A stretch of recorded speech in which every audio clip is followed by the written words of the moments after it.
Yo, what's good, people? It's your boy, the Kryptonian saying, bringing you a review for One Piece chapter 137. And gotta say this, man. It's like every time I try to turn Luffy into my next Toshiro Hitsugaya, he does something that, gets my respect, man. It's just like every time I want to bash the dude, I can't do it because he pulls some shit out of his ass. So I'm like, good job, Luffy. And in this chapter, it's when he actually saves that little rabbit and the mother. He actually pulls the mother up, right? I'm assuming that's a mother because that's usually the cliche type thing to do, to have the parent be the mother. But the avalanche happened, and you'll look, he's got like the paw. One of the rabbits got caught underneath the snow, buried. Luffy pulls it up, and you just look at that, man. Like, Luffy, eyes are shaded out. You can tell he didn't want to do it, but it was the right thing to do. And I'm assuming he's got an ally right there because it's looking off and it's got like a little dot, dot, dot right there. So more than likely he's got an ally. But the reason why that really impressed me is I was thinking for myself, right? I was just like, if that was me and you just tried to fuck me over like those rabbits did before they try to get into the whole snow Olympics and shit, like the Winter Olympics with snowboarding, like all that shit aside, if you would have tried that on me, there's no way in hell I would have helped you out. No way in hell. Like, I'm big enough to tell you that I am petty enough to where I will do that. If you and I have problems and your car is broken down on the side of the road and it is 103 degrees outside with 130 heat index, right? And your car is broken down and I see the steam and everything, I will purposely drive by, pull over, let the window down so you can feel the AC blowing, ask you what's going on, and say, damn, man, that's fucked up. I can't help you to drive off. Like, I can't do it. I can't do it. I'm not mature enough to do that. I'm man enough to tell you that me being in my mid-20s, I can't do that shit, okay? So, with that being said, let me back up. I want to touch on something real quick. Like, there was a lot of comedy in this chapter, a lot of comedy. But at the same time, it more than makes up for it because of the ending. And I knew something serious was going to happen, given the fact that Oda had me laughing too much throughout this chapter. Like, in the very beginning, like right here, Sanji's like, look, how should I know? But first comes Nami, Nami comes second, Nami comes third, Nami comes fourth, Nami comes fifth. Got that? Protect her with your life. Like, yo, like that's my dude right there. Like, Sanji's not my favorite character, nothing like that. But the reason I say that's my dude is a term of endearment, right? And he's got a one-track mind. It's Nami. Yo, let's try this again. My camera stopped recording on me. But here we go. How should I know? But first comes Nami. First Nami comes first. Nami comes second. Nami comes third. Nami comes fourth. Nami comes fifth. Got that? Protect her with your life. Like, yo. That's why I like Sanji. Like, he's not my favorite character, but at the same time, I like this, okay? Because it's staying in character. He's very Nami crazy. I know a lot of you guys said, oh, Sanji is a very chivalrous dude and chivalrous, and he's a, he's, about doing the right thing. He's honorable, and I like that.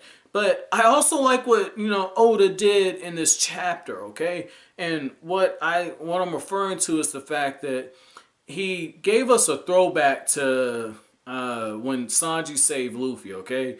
Because the thing is Oda used parallels in this chapter, but he did it in such a subtle way that you might not have caught it unless you were just really paying attention to it. I could be wrong. I could just be, on a pedestal on that, right? But the thing is when I was reading, I really felt like Oda was throwing parallels, okay, drawing parallels between the two times Sanji saved Luffy, and then in this chapter you had Luffy try to save Sanji twice from being buried in the snow. And this is the one time that you could do something like that, because Sanji is going under, and usually the only thing you can kind of go under on, unless it's, dirt or whatnot, is it's gonna be snow, but snow is a form of water, and I thought that was very clever, you know, because all snow is like it's precipitation in the air, whatever, right? Like I forgot like the actual breakdown. I might edit that shit out because I don't want to sound like a fucking idiot on this. I hate talking about stuff and I don't know what I'm talking about. I can't recall it all the way. But anyway, man, like you melt snow down, it turns into water. But Luffy's just stretching out, reaching for Sanji. Very nice. And the second time he does it, I was just like, okay.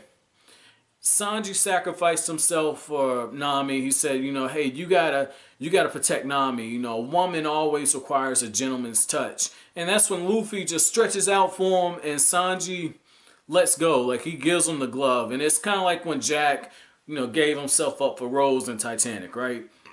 And I'm kind of mad at you guys. I cracked the Titanic. So one of you guys could have said, yo, this is coming up later on. But this was the thing, right? Like I said it too. And I think I said it earlier on. But the thing is I was very, very impressed with the whole Winter Olympics thing going on with these damn snow rabbits, right? Like they're snowboarding and they're kind of just getting into it. You know, one of them got the arms up. And I mean, I get it. You know, like they're really just kind of chasing after Sanji and Luffy. But that was kind of cool. I laughed my ass off reading that. And the thing is I want to go back to that whole thing about Sanji being saved, right? Because this is a moment to talk about craft. One of the things I really appreciate is the fact that Oda doesn't try to throw it in your face that he's a really great writer, okay? You know, a lesser writer would do that, but you don't realize you're doing it. It actually took one of my mentors right here, Tim Johnston. Like the thing that I learned from Tim is if you have like a writing style, that's cool. If you got this really good idea, that's cool. If you have a way that you want to present something, that's also cool. But don't continually throw it in the reader's face. Trust your reader to be able to make the connection. And that's one of the things I liked. I really enjoyed that aspect of it because what happened was instead of putting a flashback in here or make Luffy say, yeah, now we're even for that time you saved me. Like, no.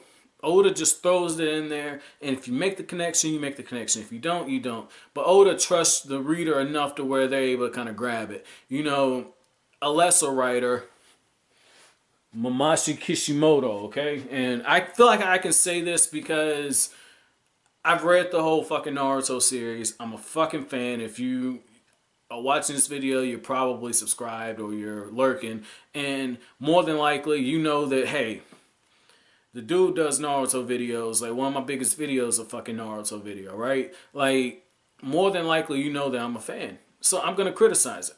And a lesser writer would have did what Kishimoto did, which is just give you a flashback and then say, oh shit, I gotta do some exposition. Flashback within a flashback. It's like, yo, dog, I heard you like flashbacks. So I put a flashback inside your flashback. But hold up, that ain't all though, right? I also put some fucking emotions and Ren shots in there, you know, because Obito, he likes Ren, man. Like, you could have just did that shit, okay? Like, no, that's not the case. That's not the case. In this case, Oda just throws it in there and then he continues to move the story on. Very beautifully done. Now, the other thing, I'm not sure if this was in here when I was recording earlier before the camera cut off, but one of the things I did like was the fact that the ending was very serious, okay? Because Luffy is, well, I said a few chapters back, I thought Luffy was, you know, the rope was tightening in on him. Now he is, like, it's like, okay, you're confronted. Nami's sick, you just left her, she's kind of abandoned. What are you gonna do? This is where, as a leader, you make your bread and butter. So I like this one right here. I like how this ended, but I also enjoyed how Oda just had a whole bunch of moments when you laughed the fuck out loud throughout this chapter. Like one of these is Sanji, not Sanji, it's Vivi and Usopp, right? And I don't know if Vivi's been with them long enough to know that Usopp most of the time is full of shit. And right here, like Usopp saying, it'll be alright, Vivi. Don't worry. If you get buried, I'll dig you out. And this is the thing. I don't know that if I'm Vivi, if I believe that shit. Like for real. Like I really think that Usopp might actually leave her ass. Look what he did in the last arc. He got the fuck out of there. But this scene right here, like I like this, but I'm not gonna lie. Like just how I gave Oda some props before, I'm gonna take a few points off. I didn't really care for the fact that he gave Nami his hat again. Okay, because there's usually semblance when he does that. Like when he gave it to Nami, that was some epic shit. You know, I believe that he took the hat off and gave Vivi the hat or something like that. And now you got it with this. It's like, dog, you're doing it too much, man. Like save that for some epic shit. Like save it for something like that. Okay, but shit. I just edited this out, so you guys should not be seeing this. Review's going to be cut kind of short. Fuck. Oh fuck. Okay, but overall, like I said, I thought that this was really, really, really good. I did like the fact that after Luffy saves that rabbit family, Luffy says don't die, and you know that he's referring to Nami as well. I really enjoyed that part of it. I liked how when the snow's coming down, the guys chasing them thought that Luffy and the others were actually the ones that caused the avalanche. So I thought that was cool, and I like how Oda very conveniently made the avalanche take place, and now they're headed all the way back down, and it's where they'll probably link back up with the witch doctor. So I like that. I don't feel like it's too much of an ass pull at this point, because I feel like this was done in a way that it's believable. Okay, you could say like, oh, you just happen to have an avalanche. If the avalanche would have randomly happened, and I said, okay, fuck you. This is bad writing. You wrote yourself in the corner. Like, fuck you. Like, no, in this case, I like this because you can buy into the fact that these damn bunny rabbits were given too much bird feed or bunny feed or rabbit feed, and they got huge. They put steroids in shit. So I can buy into it, okay? So when they create the avalanche, it's like, oh, okay. This is what's up. I can buy into this. Like I said, overall, it was a pretty good chapter, man. My chapter question is going to be this. Like, has there ever been a time when you've had to help someone and you didn't have the best history with them? And if so, how did you feel working yourself up to actually swallow your pride to do that? But man, that's going to be it for this review. If you liked anything I had to say, as always, hit that like button, comment, subscribe, share. I will greatly appreciate it. That's it. Thanks for watching Kryptonians. Saying.